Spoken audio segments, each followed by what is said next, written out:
देखिए, मैंने आपको इंश्योरेंस में बीमा के सिद्धांत के बारे में बताया था और सामान्य सिद्धांत और वैधानिक सिद्धांत। सामान्य सिद्धांत का वीडियो और वैधानिक सिद्धांत का वीडियो और पीडीएफ मैंने यूट्यूब चैनल और पीडीएफ अकाउंट पीडीएफ बनाकर डाल दी है। फिर भी क्योंकि बीमा के सिद्धांत 8 हैं वैधानिक, तो उनमें से एक है प्रतिस्थापन या स्थान ग्रहण का सिद्धांत। प्रतिस्थापन का सिद्धांत ऐसा सिद्धांत है जिसके अनुसार बीमाकर्ता और बीमित की क्षतिपूर्ति कर देने के पश्चात उसके बीमित के तृतीय पक्षकार के विरुद्ध सभी अधिकार बीमाकर्ता को हस्तांतरण हो जाते हैं। इस प्रकार बीमा अनुबंध के सिद्धांत के लागू होने से बीमाकर्ता बीमित की क्षतिपूर्ति देने के बाद भी वैधानिक स्थिति ग्रहण कर लेता है और तीसरे पक्षकार के विरुद्ध सभी वैधानिक अधिकार प्राप्त हो जाते हैं, बीमित को प्राप्त भी होते हैं।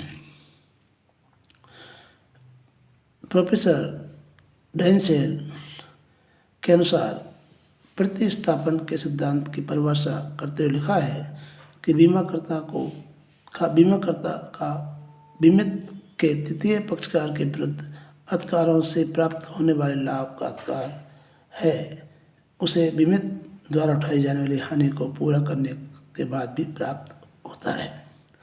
इस तरह से ये स्थान ग्रहण का सिद्धांत की परिभाषा है। अब इसमें सबसे इम्पोर्टेंट जो बात है कि बीमाकर्ता एवं स्वयं क्षतिपूर्ति वाले पक्षकार पर बात प्रस्तुत करता है और पुनः उसकी क्षतिपूर्ति हो जाती है। प्रतिस्थापन सिद्धांत केवल क्षतिपूर्ति अनुबंध पर ही लागू होता है। उदाहरण बतौर में बताऊँ आपको, एक ट्रक चालक द्वारा लापरवाही से ट्रक चलाने के कारण राम की बीमाकृत कार दुर्घटनाग्रस्त हो गई।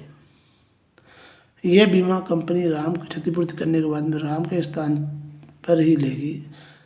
यह बीमा कंपनी राम की क्षतिपूर्ति के बाद राम का स्थान ले लेगी।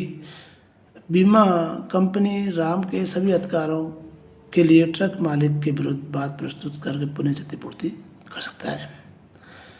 अब ये बीमा का सिद्धांत है।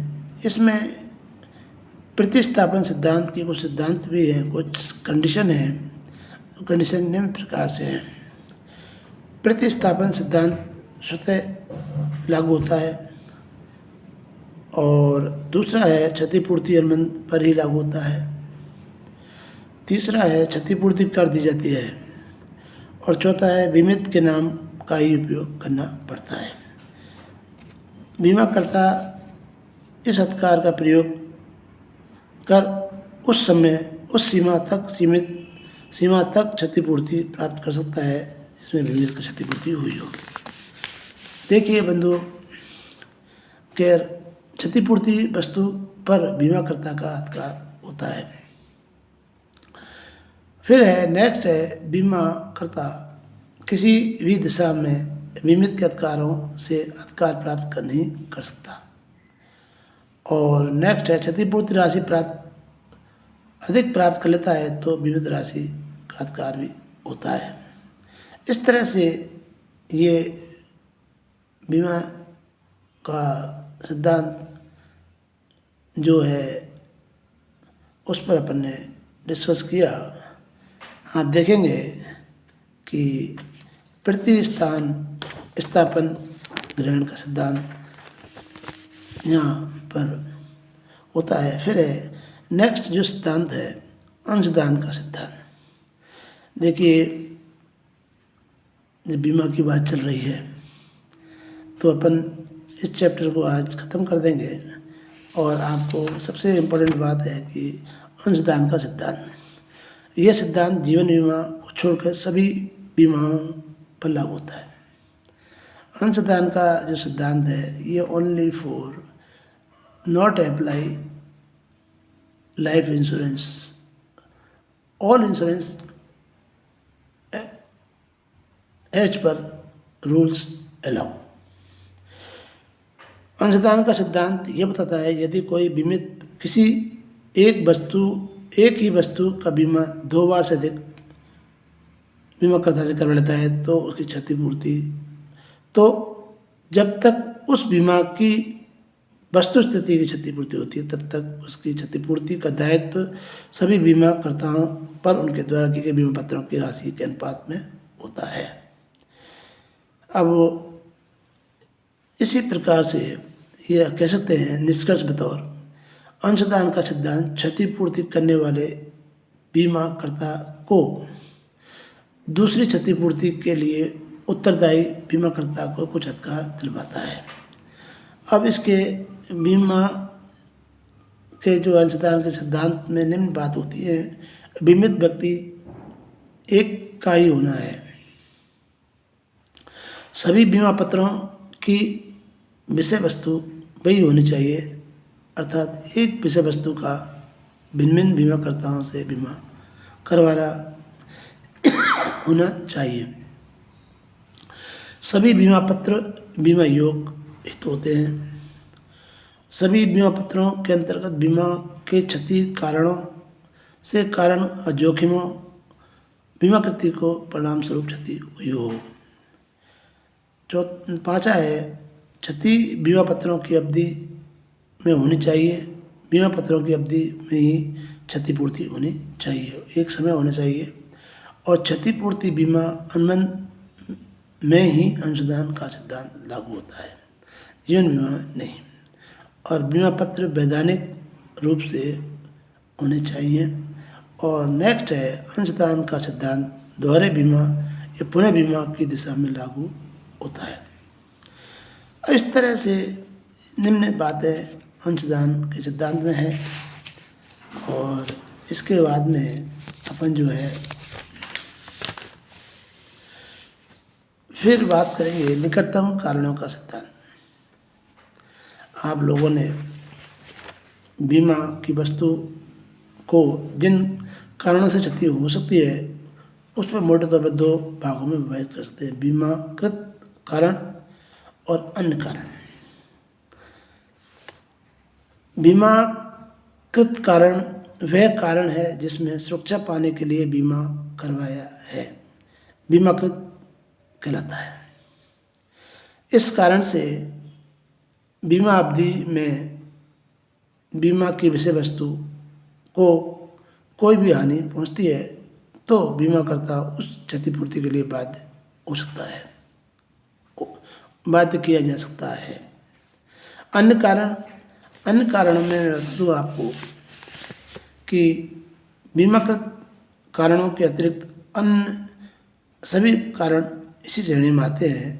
इसमें निकटतम कारण को महत्व दिया जाना चाहिए, ना कि दूरगामी कारणों को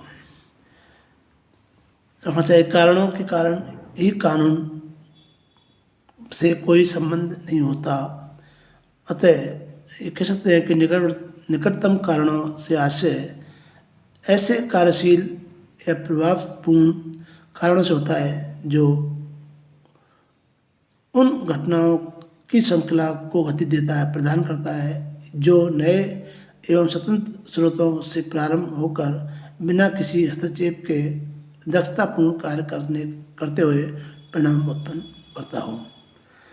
इस तरह से ये निकटतम का सिद्धांत है।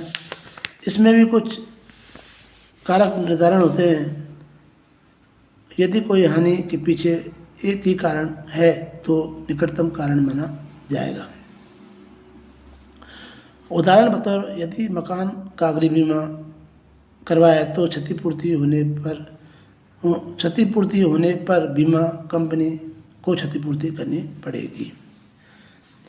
ये एक कारण है। दूसरा है, अनेक सीमावर्ती और कुछ ऐसे होते हैं जिनको बीमाकर्ता को उत्तरदायी भी ठहरा सकते हैं। जैसे सपोज कीजिए एक दिल का व्यक्ति की बीमारी होती है, रोग है और दुर्घटना में हो जाती है, तो उसकी जिम्मेदारी जीवन बीमा कर्ता भुगतान करने के लिए उत्तरदायी होगा। इस तरह से ये हैं इसके कारण, कोई इतना, और इस तरह से जो है बीमा के सिद्धांत पूर्णतः होते हैं। इस पर अपन अब नेक्स्ट जो डिस्कस करेंगे उसके बारे में आपको बता दिया जाएगा।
रोग